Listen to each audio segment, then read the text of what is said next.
Župné rozhovory. Milí poslucháči, začína sa župný rozhovor. Pri mikrofóne je Ján Blahovec a na telefónnej linke poslanec zastupiteľstva Žilinského samosprávneho kraja za KDH a SDK UDS inžinier Peter Weber. Pán Weber je členom finančnej komisie pri zastupiteľstve Žilinského samosprávneho kraja. Dobrý deň, pán poslanec. Dobrý deň aj vám, aj všetkým poslucháčom. Ďakujem za nich.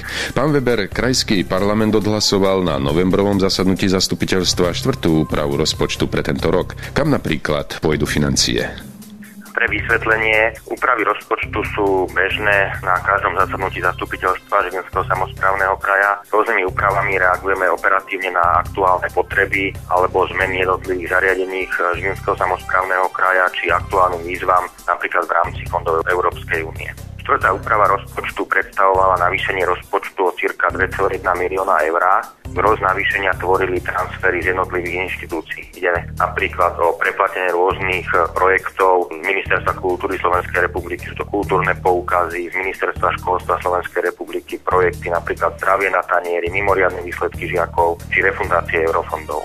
Samozrejme, tieto prostriedky sme rozdelili našim zariadeniam. Napríklad financie z kultúrnych poukazov sme poskytli v našom regióne, je to Babkové divadlo Žilina, Považskému múzeu, Krajskej knižnici či Tisúckej hvezdárni v Tisúckom Novom Meste. Kapitolových výdavkov sme podporili naše zariadenia, napríklad pre nemocnice v správe Žilinského samosprávneho kraja je to sonoprístroj v Námestove, nové rentgenové prístroje v Liptovskom Mikuláši, ale dali sme aj ďalšie investície menšie do rozvoja napríklad v školstve a sociálnych zariadení. Kraj už v súčasnosti môže bilancovať aktuálny rok. Ako sa teda darilo naplňať ciele, ktoré si vytýčil v rámci rozvoja školstva, športu, kultúry, zdravotníctva či dopravy? Ako sa podľa vás darilo rozvíjať tieto oblasti? Najskôr na úvod treba povedať, že návrh rozpočtu Žilinského samosprávneho kraja sme tvorili v roku 2011 a vychádzal z aktuálnej prognózy makroekonomického vývoja, daňových odvodových príjmov, ako aj z monitoringu rozpočtového hospodárenia samosprávneho kraja.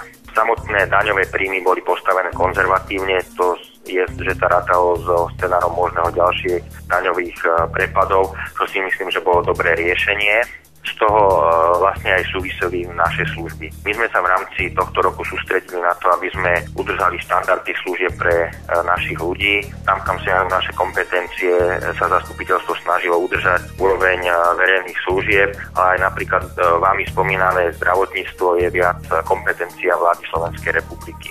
Rozvojové projekty sme riešili viac cez rôzne výzvy a možnosti v rámci fondov Európskej únie a ďalších grantov. Tam sa nám podarili niektoré boláčky, ktoré sme vlastne vyriešili prostredníctvom grantov z Európskej únie. Veľké investície sa darilo realizovať aj vďaka eurofondom. Má kraj túto stratégiu naplánovanú aj na budúci rok? Samozrejme. Začína sa pripravovať nový rozpočet.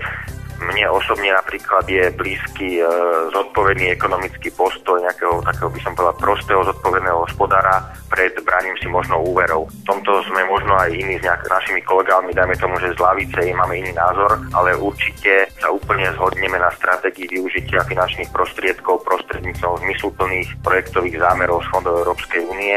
Počas nášho alebo aj môjho pôsobenia sa veľké projekty mohli realizovať len kvôli dotáciám z Európskej únie. Napríklad ja som z okresu Byča a spomeniem, že rekonštrukcia Sobašného paláca bola rekonštruovaná z norských fondov, investícia viac ako 60 miliónov v starých korunách a dúfam, že bude slúžiť mnoho rokov. Takže zanedbaným budovám v školstve, v sociálnych zariadeniach, v zdravotníctve či zlých ciest máme ešte stále dosť a myslím, že sa zhodneme aj do budúcna a je to asi jediná stratégia v dnešnej ekonomickej situácii, je cesta grantov z Európskej únie aj do budúcna.